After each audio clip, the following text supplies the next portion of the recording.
This is mathjazz from Almost Cool. This is the fourth video in our trigonometry review series.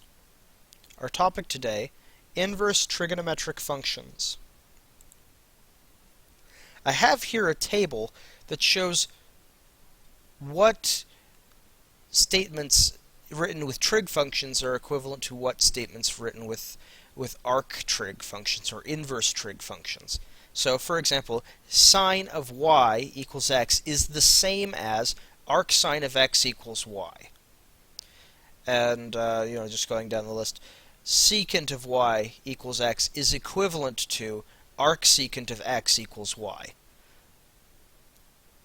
And the reason for this is arc-trig functions, or inverse trig functions, are functional inverses of our trigonometric functions.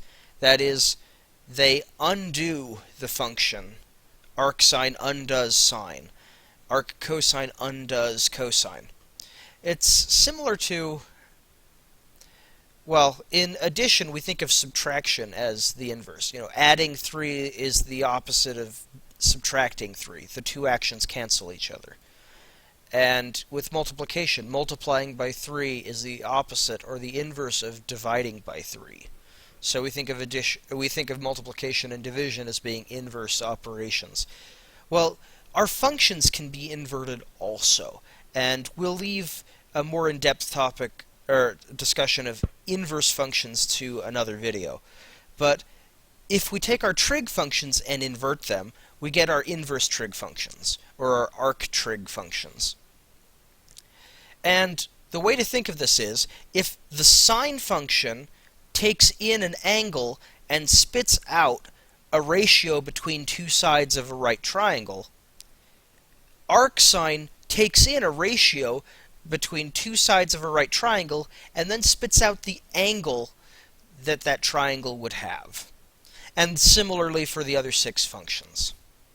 So, trig functions take an angle to a ratio.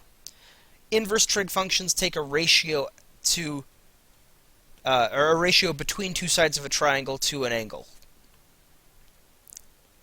We also can notate inverse trig functions with a superscript -1, like this. Notice this is exactly how we notate inverse functions as well.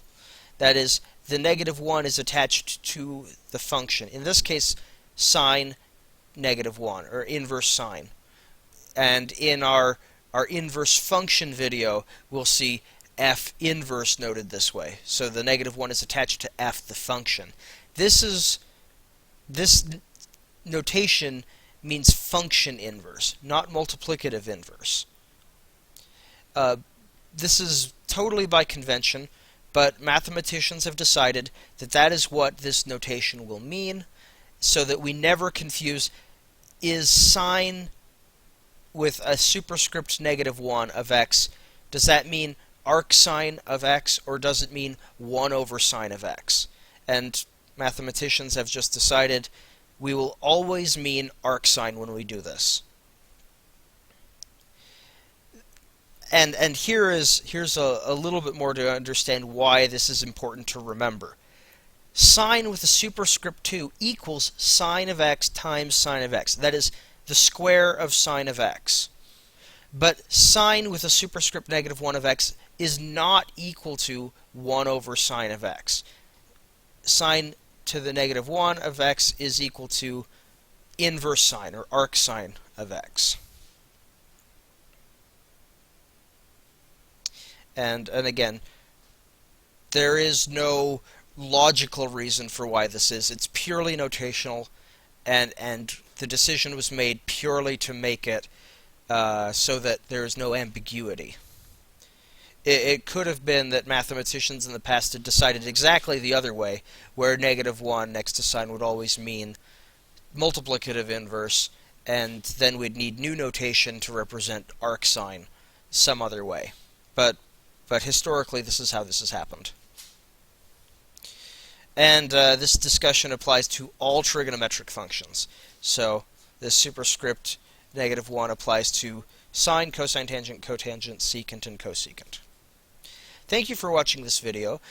Our contact information is on the screen. Feel free to email suggestions, comments, concerns, criticisms, or if you find any errors, send us corrections to these videos. I hope you've been enjoying learning calculus and trigonometry, and I hope you have a great day. See you. Bye.